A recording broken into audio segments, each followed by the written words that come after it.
Whoever's playlist this is beautiful. This is just glorious. Yeah, thanks, Matt. We thought we'd just start pump the call a bit with some set the mood a bit, set the scene, and get the group together. Yeah. So shall we kick this off? Matt, good morning. Good morning, GM. How are we? Pretty good. Pretty good. Excited to have everyone on the call today. Yeah, it's been a big launch. Moonlight's something we've been looking forward to for a while, and looking forward to chatting it through with everyone on the call today. Yeah, heaps to discuss, heaps to go through. Really excited for all of our guests as well. Some really awesome backstories there. So there's a few core contributors on the call from dHEDGE. There's also a few guests on the call today as we put through Twitter.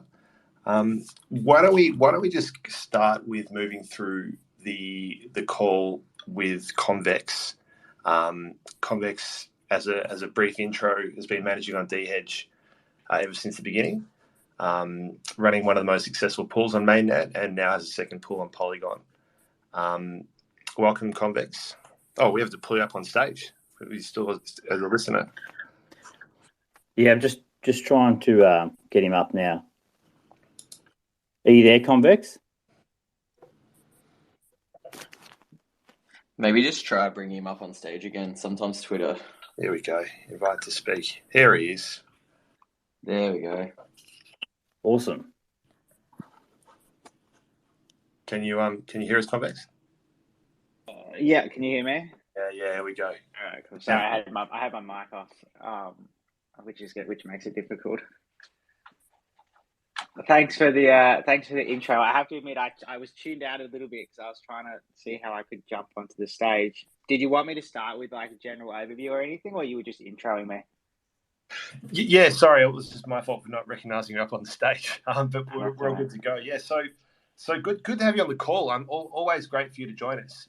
Curious if you want to kick us off with your thoughts on the current state of affairs in the market at the moment.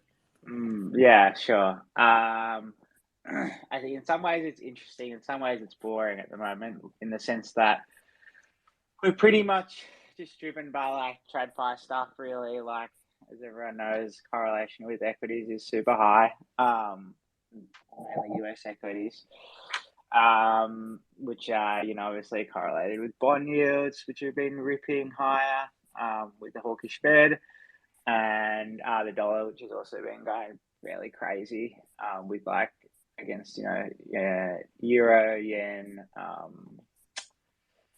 yuan as well. So I mean, we've largely just been following that. With the correlation intraday, there's been a bunch of charts posted on Twitter, is super high. A lot has been thrown at those markets, and we're generally still holding the lows okay. I think everyone's very, very bearish, obviously. So I tend to think that like bond yields have been coming down a bit the last few days, which maybe is like a bit of a canary, although they're up overnight, but maybe is a bit of a canary in the coal mine for risk generally. So if the dollar can top out around here, it's at some pretty big levels, then I think equities will pop and we will follow them, and we could probably like track a little bit higher. So I'm generally bullish crypto here. Looking for some sort of lows to hold and some sort of move higher in the short term. I think, what else do I think? I think the layer one trade is like pretty tired. So I think a lot of the juice is generally being squeezed from that. The optimism trade, I think, is like potentially still there, or /Arbitrum trade, because presumably they'll do a token now. What else? What else?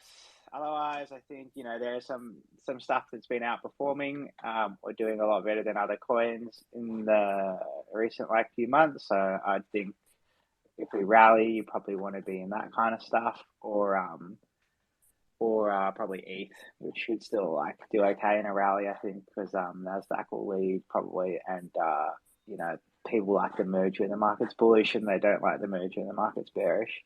That's my probably my TLDR. Thank you very much. Anyone on the call, if you want to put a quick question to Convex, we have our Discord's currently being monitored by the call. So if anything pops up that you find interesting that Convex has said, or any other speakers on the call today, just jump in that community call chat channel on the dHEDGE Discord and just ask away. We'll pull the questions up as they come through. Yeah. Okay. How did you go with the optimism airdrop, Convex? Did you have much luck with that? I had some luck. I got enough. I mean, I always want more of airdrops, but I got some non-trivial amount of tokens, so that was fine. It was a lot better than what was that shitcoin? Paraswap. So yeah, no, that was fine. That was good. No complaints. It sounds to me, maybe I'm wrong about this, but it sounds to me like some of the protocols on Optimism are gonna continue to distribute tokens to users over time, or stakers like synthetics and whatnot. That was my understanding when I skimmed it from Baird yesterday.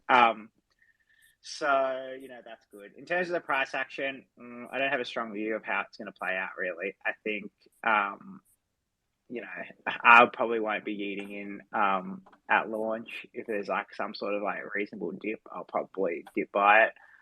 I don't think I'll bother dumping my airdrop tokens. I'll just bag hold them and see where it gets to. Yeah. I assume it's going to kind of come out around, it's 4.3 yards of tokens, right? So I assume it's going to kind of launch around at $1 or something, give or take 25% either side.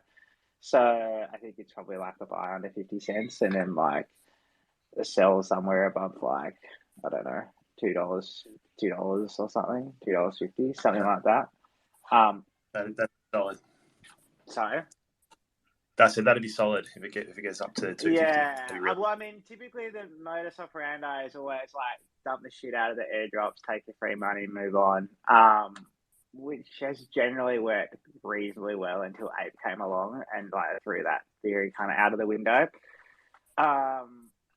So I'm not quite, I remember when ENS did their airdrop, I feel like there was a kind of a slightly similar narrative around where it's this is a foundational pillar of crypto, it's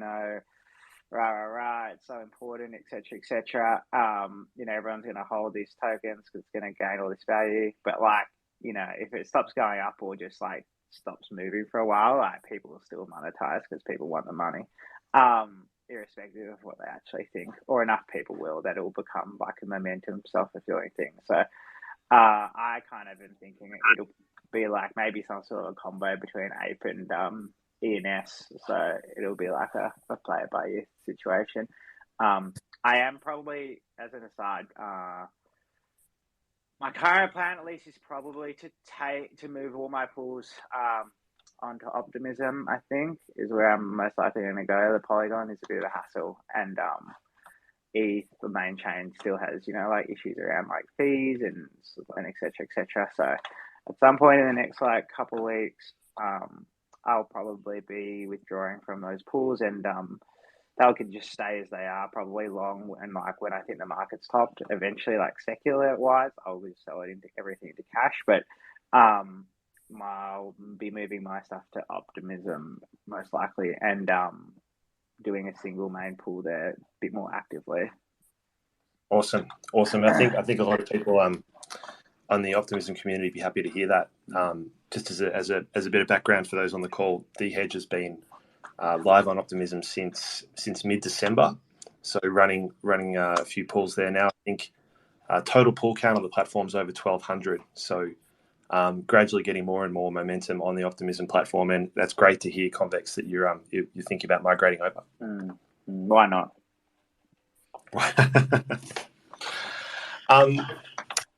So, just just being conscious of time a little bit. If there's any questions for Convex while he's up on the stage, we're happy to take them. Otherwise, Convex, if you're happy to stick around, we might have some Q&A at the end of the call. Yeah, sure. If market goes crazy, I might have to duck off, but otherwise I can hang around. That's fine. Awesome. Thank you very much. So, Matt, shall we move on and start talking about Toros Finance? Yeah, let's get straight into it, I think. And the core contributors can give a bit of a brief intro before they describe all the new product releases and everything. So, with that in mind, we might go straight to the Toros product releases. So, we just released a lot of new dynamic vaults, and Ermin is just going to discuss what they are and how they all work. Yeah, sure. Thanks, Matt.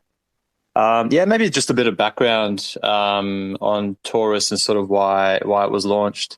As dHEDGE integrated more and more protocols and assets for managers, it kind of became obvious that we could create all sorts of automated strategies, as well as enable them for managers, and that's how that came about. So in a nutshell, Toros is a group of vaults currently offering everything from automated yield farming to leverage tokens. We're calling them dynamic vaults. And the similarity there is that they're, investable pools of funds which target specific payoffs and use, certain underlying trading strategies which people in DeFi are familiar with. But I think the advantage of the Toros dynamic vaults is that those strategies that produce those payoffs, they change over time to remain relevant. So say for example, if you invested in the YNDI vault, say some time ago, you wake up today and this vault is now earning like 2% APY. So you're not even beating inflation.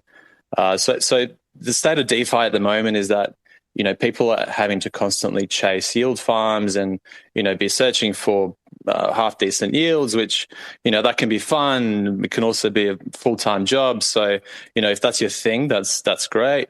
But let's say you got better things to do, you're looking for a better way to do things. So, early on we launched a stablecoin yield vault, which is now part of Toros that, chases these, safe yield farms for you and switches strategies when appropriate. So, today, it might be farming, on sushi. Tomorrow it's a different stable pool and it's a balancer. And we're sort of starting to explore now, the splitting the strategies as well. So it's not all in one strategy and, to minimize the vault exposure and risk. So the idea is you'll never have to switch pools. Some other vaults that we've launched just recently, Bitcoin yield, and we'll soon have Ethereum yield vault in the future. And I think we can look to achieve some of the best BTC and ETH yields in DeFi, and we want to enable these for managers in dHEDGE as well. Lastly, we've also got an ETH Uniswap v3 managed liquidity vault. I think as most people know that have played with LPing on Uni V3, that it's much trickier than on V2.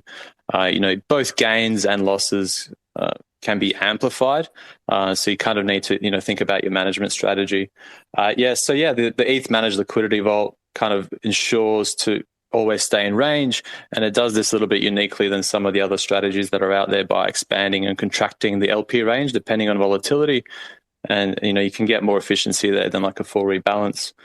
Going forward, the team's exploring, new dynamic vault strategies. We're looking to work with a bunch of people to develop these as well. And I think there's a lot of opportunity there to create some, especially in this type of market, some market neutral vaults as well. And leveraging, in particular, optimism protocols like Lara and Perp Finance as well. So there's a lot coming up there. Thanks, Ermin. It's super exciting and it's great to be sort of cutting edge and offer these point of difference products and take the sort of stress out of trying to manage your positions, because there's so much happening that it's very hard for individuals to sort of keep up what's happening. So if we can sort of help people to do that, then that's awesome. So we'll go into the dHEDGE Moonlight release, which just happened 2 days ago. And Edson, the product manager from dHEDGE, is just going to go through all of those details. Yeah, can you hear me? Yep. All right, so Moonlight is mid-cycle release, so it's lighter on the integrations. So we integrated with things that we've already had the code for, and we focused more this release on tools for managers. So at the start there's NFT private pool whitelist feature, where as a manager, say I have a lot of people I want to add to a private pool. Instead of manually adding them one by one, I could release an NFT collection and have all my members buy this NFT. And this NFT could be the gateway for them entering the whitelist for a private pool. So it's an interesting way to create an entry fee and also automate the process of adding members to a private pool. There's also Aave v3 and 1inch. So Aave v3 was launched mid development. So we quickly integrated that and added it to both Polygon and Optimism. So this is for both lending and borrowing liquidity on Aave v3 pools. Same with 1inch. 1inch we launched it on Optimism, so managers can get the best price for their trades on Optimism like they can on Polygon. And then there is the introduction of management fees. So this is a fee that, so normally how fees work previously in dHEDGE is a manager could set a performance fee, and this is a fee that is minted every time a pool reaches a new all-time high. So this is called high watermark. Say a pool hasn't reached an all-time high for months. This manager is no longer earning fees. So the management fee is a base fee that the manager can earn regardless of how the market is doing. I think in crypto, at least in Ethereum, Bitcoin, the last all-time high was in November of last year. So if you're only in Ether and Bitcoin and weren't creating alpha outside of those, then you wouldn't have seen new performance fees for the past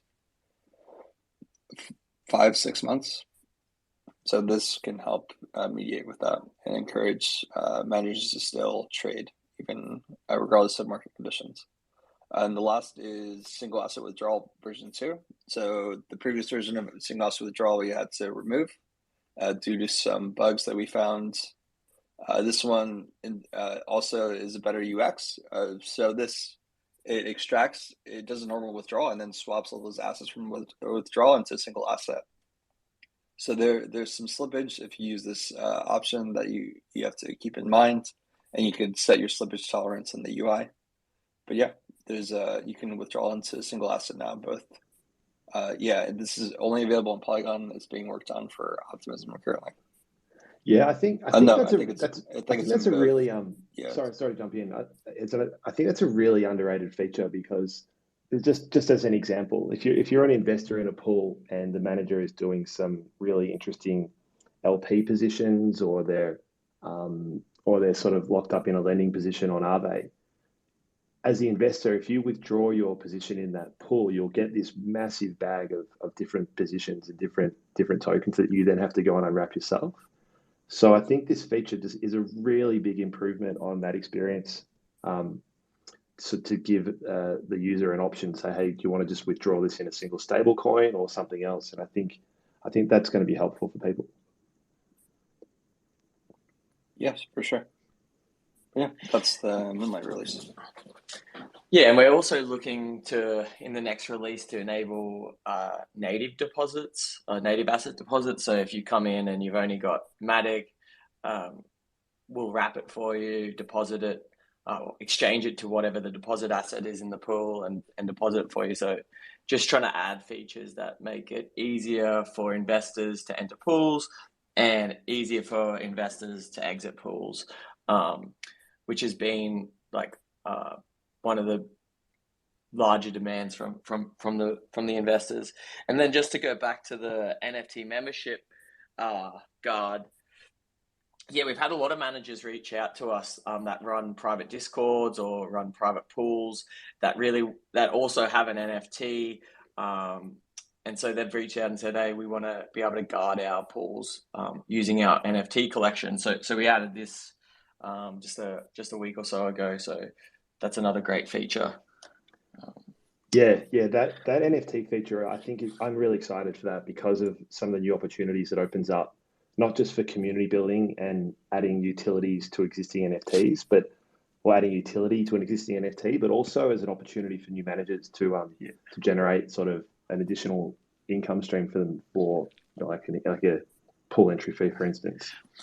Yeah, and now I think we might have skipped over it, but now that we have RVV3 on Optimism, managers on Optimism can go short, they can hedge. So it's not just lending and borrowing. Like the fact that you can lend and borrow gives you opportunities to try out a lot of different strategies. So, and this also means that we'll be able to bring automated strategies to Optimism soon. Yeah, awesome. So with that, I think just touching on that NFT feature, I think it's a good time to bring on stage Kris K and Dr. Jatali Bellanton, two guests that we've invited to participate in the call based on their own experiences of using NFTs specifically in financial communities. So I'll introduce Kris first. So Kris is the founder of the Let's Do It course, a crypto education course. People on the call might also know him as DeFi Donut. And Kris has been championing safe crypto strategies and building crypto knowledge in the DeFi space to over 30 or 29,000 subscribers. Let's round that up for you, Kris, to 30,000, but you'll get there on YouTube. So welcome, Kris. Hey, thank you, man. Thank you for the introduction. Happy to be here. Good. Fantastic. So I was but before we introduce Jatali, I was wondering, Kris, if you could just give us a bit of an oversight of what you've been doing with Decentraland and how you've been using NFTs to date with your community. Yeah. So I've launched a couple of Decentraland wearables for my community and a community I'm involved in. And obviously at this point, like there's a lot of use cases popping up. The first thing, and I feel like last year this was really cool, but now it's like a standard. Obviously like a private Discord chat with that only, lets in people with the given NFT through like the Collabland bot that lets you connect your wallet. But I'm trying to like think outside the box and see like how we can make it more fun, but more importantly, like mix NFTs with DeFi. And I think that's, how the whole NFT as an entrance to the dHEDGE pool idea came up when we were on that call. Was it last year? I don't even remember, a couple months ago. Yeah, it was a while back. Yeah. But as far as like NFTs, I'm seeing a lot of integrations being made possible. Like Pool Together has, which is like a no loss prize savings or no loss lottery, whatever you want to call it. You can delegate your deposit. So if I deposit like $20,000 and my chances of winning every day, I can delegate those chances to a random NFT holder from my collection and just kind of rotate them. So I'm just trying to think of cool ways. And I think, the dHEDGE NFT integration is pretty out of the box kind of thinking, because there's so many opportunities. You can have people, like if you want to, a lot of NFT collections do white lists where, you have to do something to get on the waiting list for the mint drop, right? What if you make everybody jump into a dHEDGE pool and you collect their fees? They don't lose any money. They hang out for like 2 months. The collector makes a bunch of money, and then that is the whitelist, right? So there's just a bunch of different opportunities that I'm exploring, and I'm excited that you guys are launching this because I think it's now's the perfect time. Yeah, agreed. I think, and also you touched on private pools there. I think it's also a good way of giving a limited amount of people access to a private pool without broadcasting it globally that this pool exists. Through the front end. So yeah, it's a good opportunity for sure. On that, let's introduce Dr. Jatali. She's the founder of Brilliant Minds Unite BMU Meta financial education program. Dr. Jatali has been managing this fund on dHEDGE for about 4 or 5 months now, Jatali, if I'm correct, using a philanthropy-based NFT collection to attract investors. This NFT collection issues funds raised from crypto asset sales to make philanthropic investments in real estate in Ghana. So that sounds fascinating. Jatali, could you walk us through that, please? Cheers, everyone. Thank you for having me. So British raised, living in New York, crypto basically rules everything around me. And last year, former investment banker, so I'm used to like the finance world and like stocks, bonds, and options trading. And last year, while I was managing a bunch of like multiple portfolios, I had this chaos of having access to 79 of my clients' like private keys and recovery phrases. And literally like day in, day out had hypertension and just like stress because I kept thinking if someone breaks into my house, if I lose my laptop or my MacBook or something, it's just a security breach if I get hacked. And so in that stress, a friend of mine, a Chicago crypto bull, reached out and was like, hey, Jay, maybe you want to manage it on like dHEDGE or some other decentralized hedge fund platform. And that way I wouldn't have to have anyone's private information. And that was originally how it came about. But then with the things that we were doing, such as I was utilizing my profits to specifically invest in real estate in other countries, and then opening a door to build a community where like we're building a youth-friendly event space in Ghana, and then we'll build it in other countries like in America.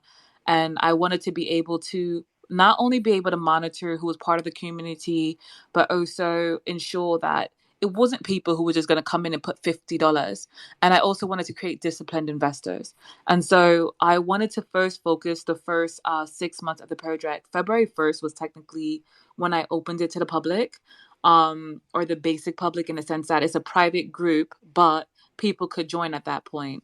And when we started February 1st to really start allowing people to onboard, we had a lot of people who knew nothing about crypto or how to invest in it, or people who just had an exchange and purchased crypto on like Coinbase, to give an example, or Binance, but never pushed it to a MetaMask or a wallet, hot or cold, knew nothing about anything else.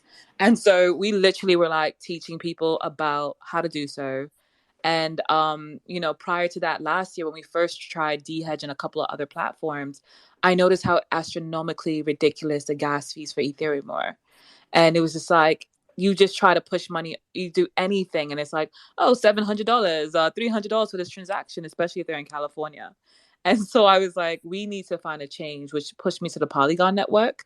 And now starting to push me towards Optimism as well, because I like that Optimism's platforms is slightly quicker than Polygon's network. And so I'm like, hey, why not try this new one too? And, so that's kind of like how I got started, and how we're utilizing the NFTs specifically as a way on the blockchain to also gift airdrops of like NFT art and things like that to our community. And then afterwards, 3-degree separation, anyone who wants to join, allowing them to have access through our NFTs as well, without us having to manually enter them, being able to utilize the system as once they have the NFT, then it auto basically allows them to enter the fund. So now that we're going to have it on the platform, that makes it even easier, because I actually had an assistant whose job was to see what purchases were made and manually enter in all of the wallet addresses afterwards. But we were using like OpenSea and other platforms prior to.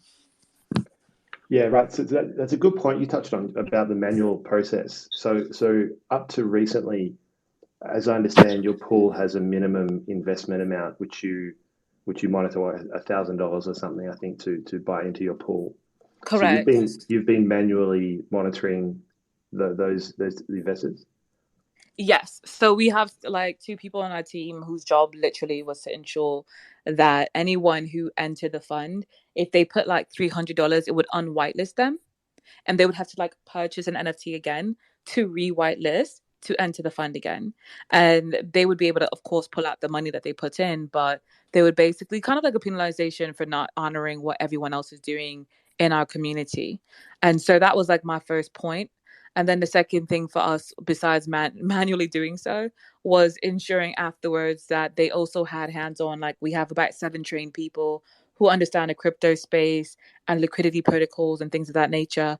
So when they would notice we're buying the dip and they'd be like, oh my God, we're at negative 12%, explaining to them like what exactly are they seeing, what exactly is happening, or explaining to them how they can continually add money to the platform. Because as easy as the dHEDGE platform is to me, there are still people who are just like, sometimes in their 60s and 70s, who are like, this is all foreign. Why do I have to continually connect my wallet? And I'm like, okay, well, you could have it auto connect, just teaching them the basics. I mean, that's a really great point about the accessibility. It's something that we at dHEDGE think about a lot, is trying to make that onboarding simpler. I mean, Kris, just touching on your course, your whole course is trying to decomplexify crypto for people and to get them into platforms easier, right? Like, what's your experience been of teaching about NFT utility to your audience? Yeah. Also, speaking of my course, I remember back in when I made it in September, October, I had included the stable DUSD pool, and I just want to give you guys a pat on the back, because I've been tracking the yield, and I know it hasn't been a year yet, but it's performing super well. Just wanna say that. Well, I mean, Ermin's on the call. Ermin, that pool we've now rebranded in the Toros stable now. Do you want to just touch on that a little bit with Kris on the performance of that pool?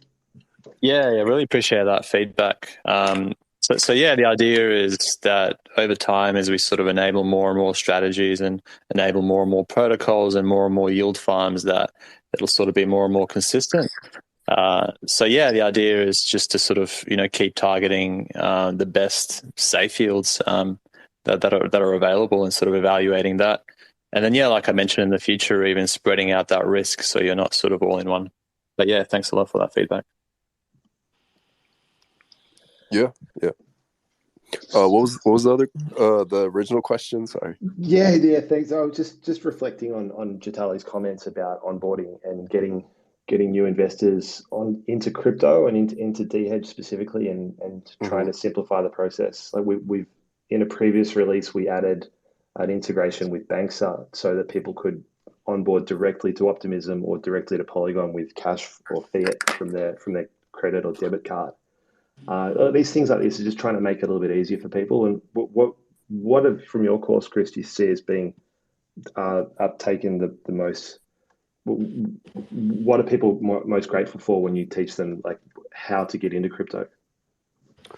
I think on a high level, they're just grateful when I use metaphors that they can understand, because all this is super different from traditional financial applications. Like having a MetaMask that connects to 7 different networks, and your money has to be on the right network to use the right app. So I guess the appreciation from my students comes from the fact that I try to explain it in a way where I just abstract them from all the unnecessary things that they don't need to know. But to be honest, it all comes from just the hardest part is starting, getting your MetaMask, sending funds, connecting to different networks and adding them, and then getting those first transactions. Until people do that, it's it's tough to kind of motivate them to. But after that light clicks and the dots connect, I mean that's where I see people starting to understand and thrive, because it's something that you have to use. You can't just read about it all day and understand it. So yeah, 100%. Sometimes educational tools like videos or things can only go so far. But they're right, exactly. You can only go so far, and you only really start learning when you go through the process yourself. Dr. Jatali, do you see that as well? Yeah, just back to you. Are you seeing that with your community on you have to educate and how that process works? So for me, when I left investment banking, then I left forensic accounting, I started my own organization called Kids Who Bank. And so for the last, we started technically our first workshops and classes in 2017. And then for a few years, we basically were teaching the youth mainly stocks and investing.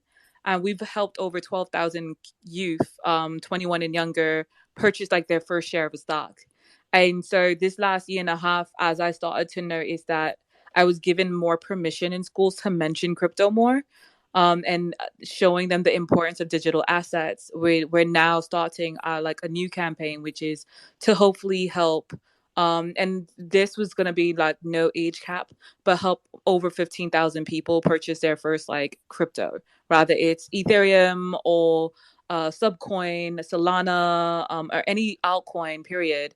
Or even if it's a meme coin for like 50 cents whenever the budget is tighter. But just getting them like their first exchanges in their wallets and explaining to them the cyber risk, teaching them like the risk on like airdrops and how you have to be mindful who you're receiving things from.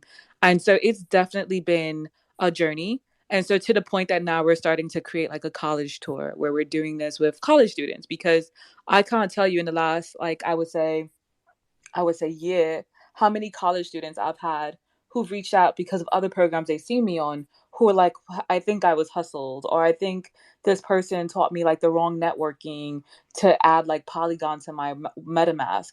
And then you go in there and it's like this hacker, people are paying like these Udemy workshops and classes, and there are actually people on there that are abusing the people who are ignorant in this space and actually teaching them the wrong network. So something as simple as going on, the dHEDGE platform and being able to see like the actual name, like Optimism, or being able to plug and play and just click a symbol and now have the like your logo, your coin symbol popping up in MetaMask. That was like a great ad, because a lot of my clients are like, what if I don't have time to go on dHEDGE? Can I just, how can I just open my MetaMask and see my token there and see the value of my token?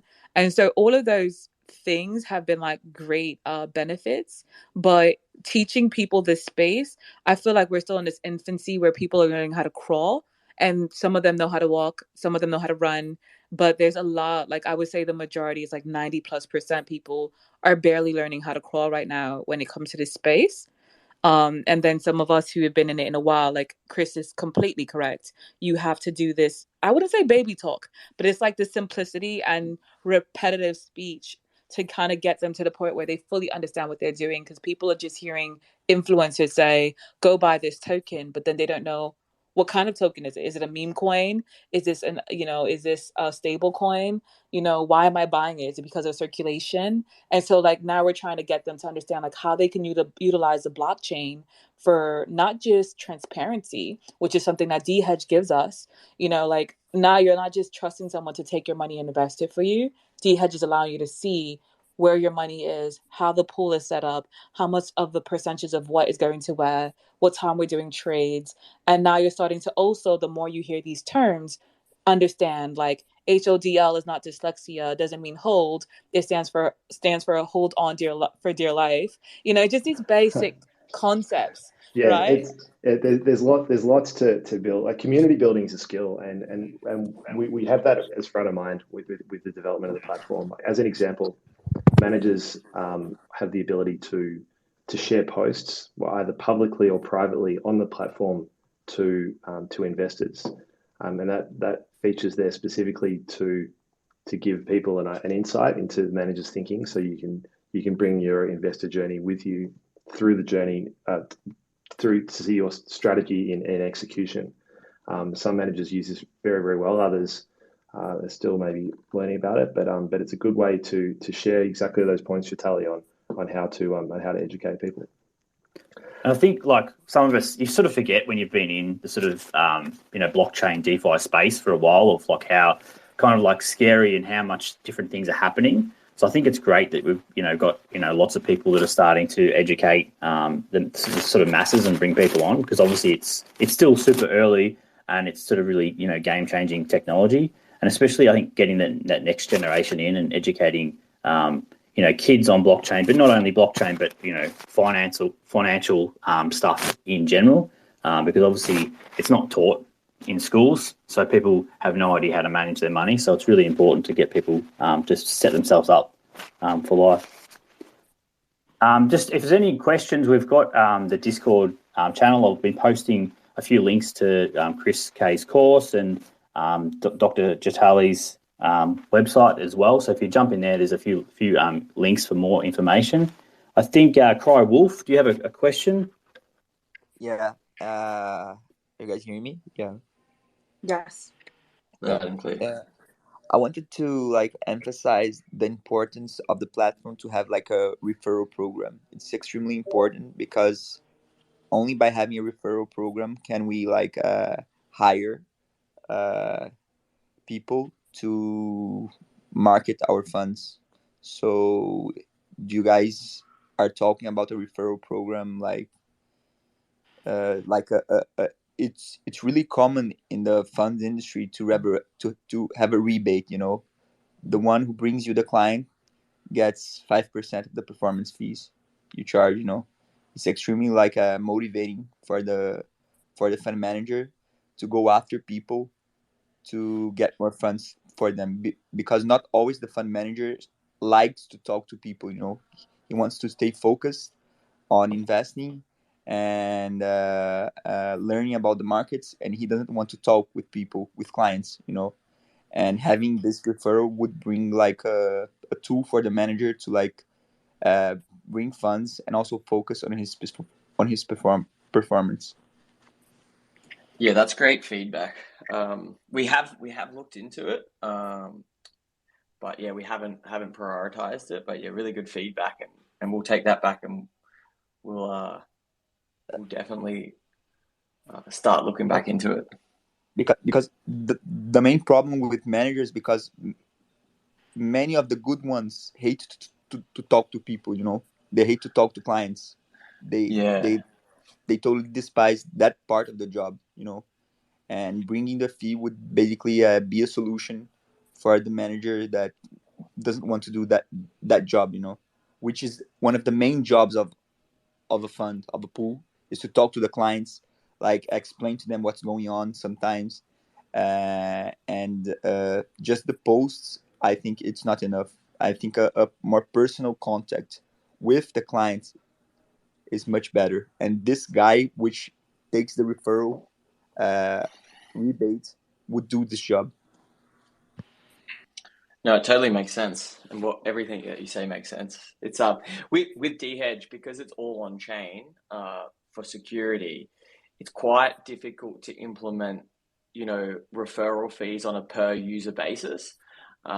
So we have looked into it. We have looked into the technical merits of it. It's just tricky. Yeah, we can definitely go into it more on our next managers call. But yeah, there's implications with, say, for instance, referral programs are rife with often centralized platforms, because KYC has been done and you can validate if a referral is a unique referral. And so when you get into the the anonymous space where there's no KYC, sometimes it's difficult to validate authenticity of referrals. But yeah, it's a challenge. It is a challenge. Yeah, and like also on chain, we kind of have performance per pool, right? But we don't have the performance on chain per customer. So we don't, like, for instance, we would need to know when the investor invests and the performance for that particular investor since they invested, and then distribute those fees or part of those fees to another individual. And on chain, this is just not gas efficient, or maybe even possible. So yeah, we can look into some other options. Maybe moving some of it off chain. But yeah, definitely catch us at the next management call, and we can talk about it. Yeah, in more depth. Good advice. I think also maybe there's a use case there for the NFT collection, in that NFTs tend to be a little bit more viral than just a fund or a pool. So maybe there's a way there we could think about how managers could use NFTs to broaden the reach of their pool and use the promotion of the NFT itself as access to the fund rather than the fund itself. But lots to think about. Just bringing that to Jatali or Kris. Have you found that using an NFT collection has broadened the access of people or increased their awareness of you as a manager? Or sorry, in your case, Kris, definitely has for me. For me, it has, because one, people get twofold, right? I have an art piece, So mine is kind of like a curio card. So I have two different kinds. For people who don't care about the collectible aspect of it and just want the functionality of it, I have a basic one with my company logo. And then for people who also want something that's a collectible, they have like an art piece. It's called Creatures of Wealth. And when they purchase it, it also whitelists them into the fund. And so I've noticed that there are people who are like, oh, besides the fact that I'm investing into the fund, I can also purchase a piece of art that is not just giving back towards building an event space that's going to be creating sustainable charity, but I'm also getting a piece of art that is created by two NFT artists, where if those artists continue doing well the way they are, the art itself should be worth a certain amount of money within a certain amount of time. And so to me, that's been the way that and so what I did was for referral, to give you a little heads up, Crywolf. I specifically created an NFT where every time that particular NFT was sold, the person who referred that person, it was like specifically like their name, and we would like know who referred them. They would specifically pick on that person's name and say, like, let's say it was Crywolf.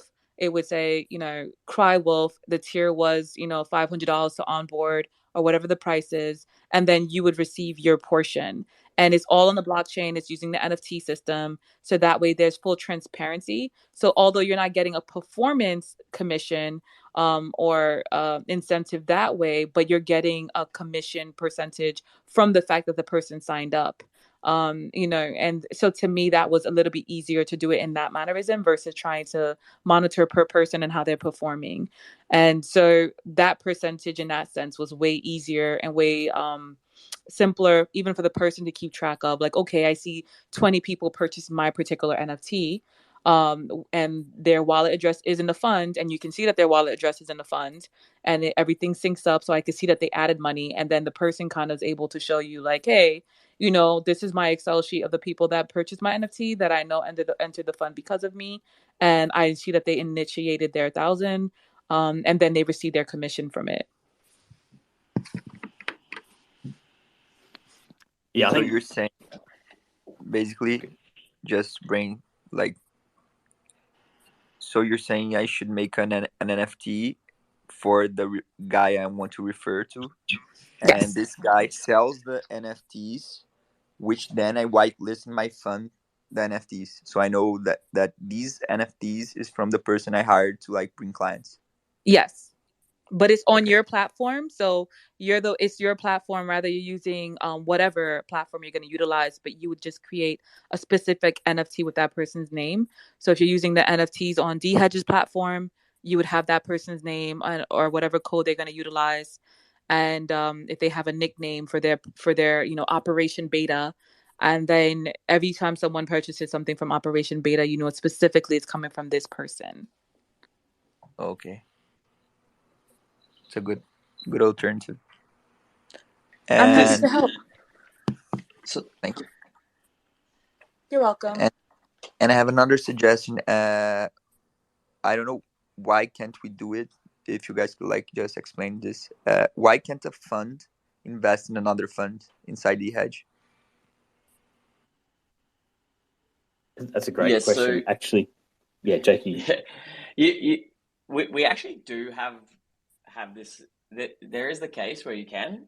So DUSD is a good example. So DUSD is a dHEDGE fund, and you can invest in DUSD, but there are some technical limitations at the moment where if you have a fund that invests in another fund and that fund invests in the fund that's invested in it, then you can get this like loop. Basically, and then you just break your fund.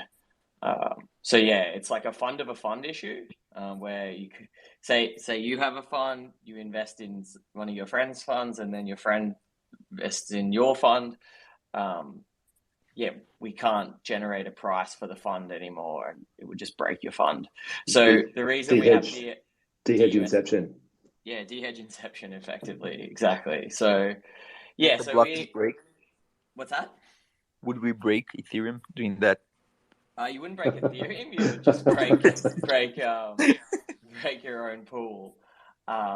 So yeah, the reason we have DUSD available and some of the Toros pools is because they're controlled by the DAO, and the DAO knows that we're not going to add anybody else's pool that's invested in dHEDGE as an asset.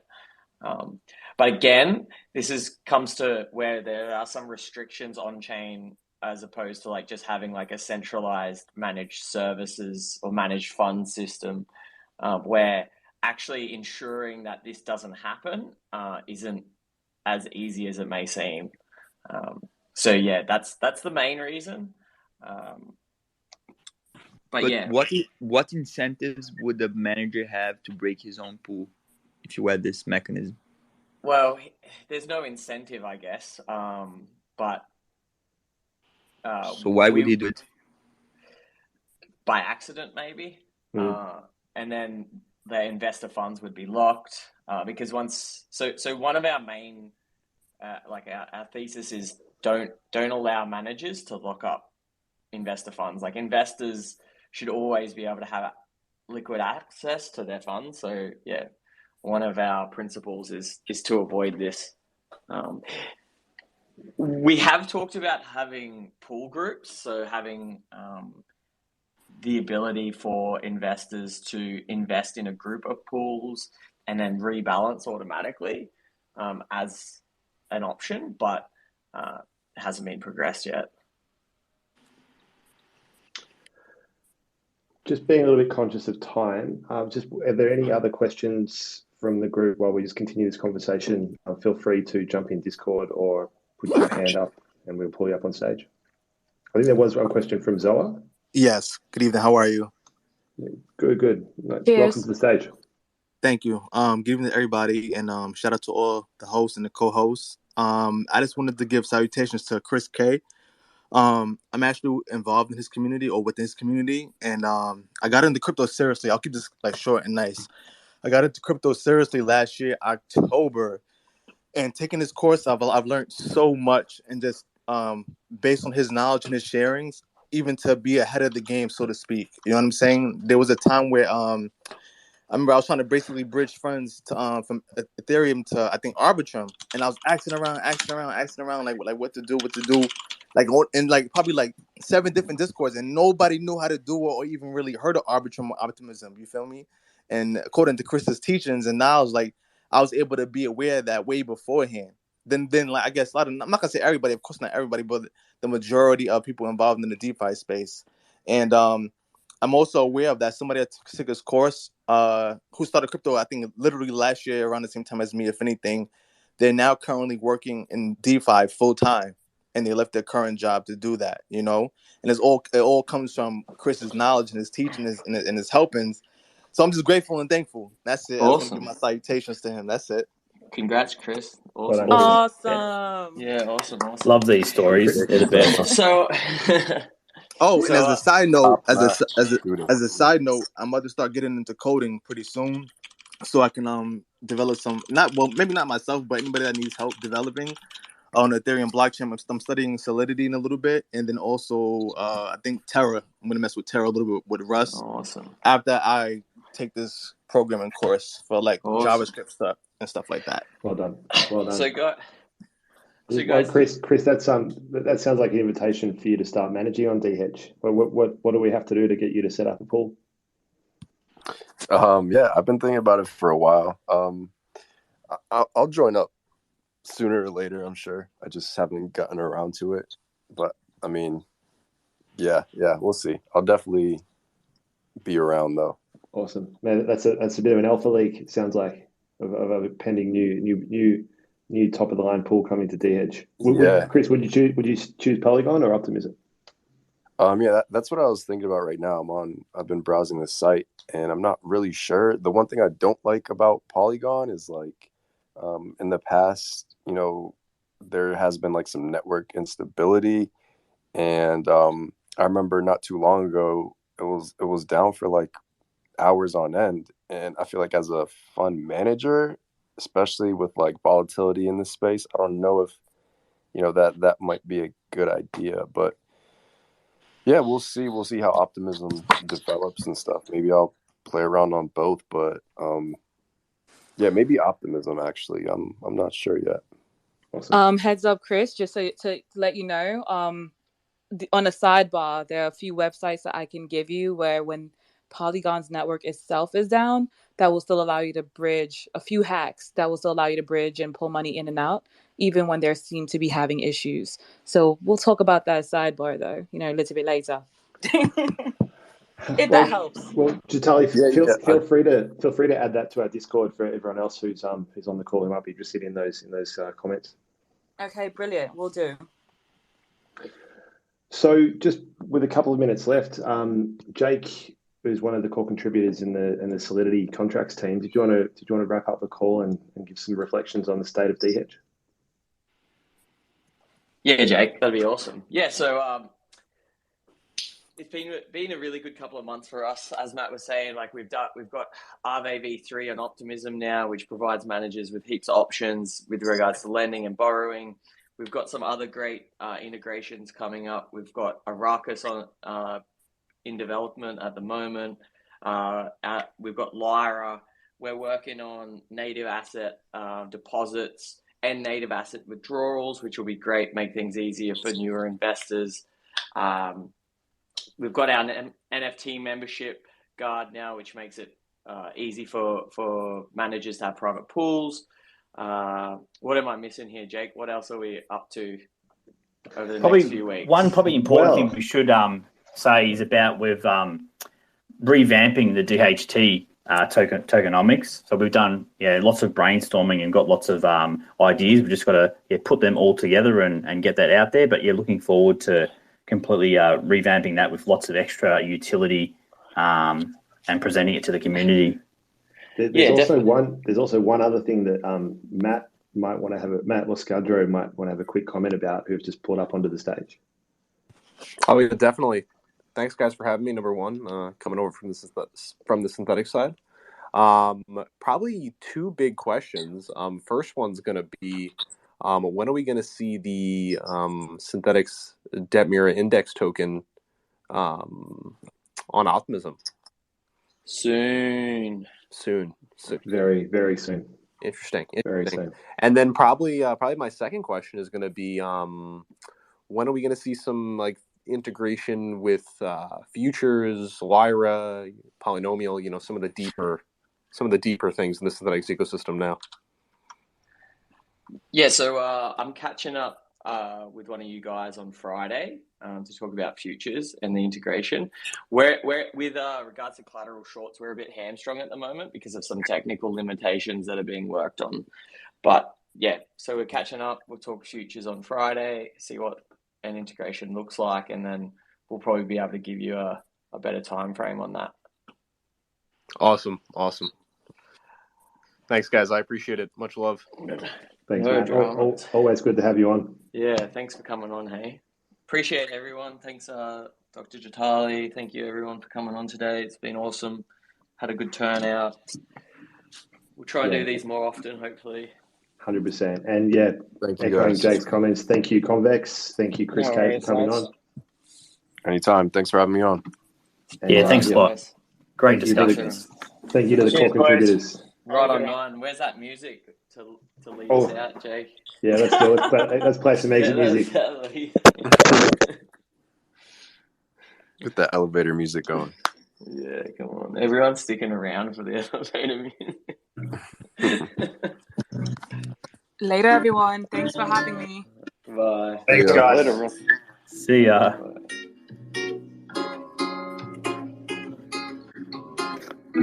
Beautiful. Who needs blood pressure medication? Let's just keep this Twitter Spaces open all day. Just mindfulness, yeah.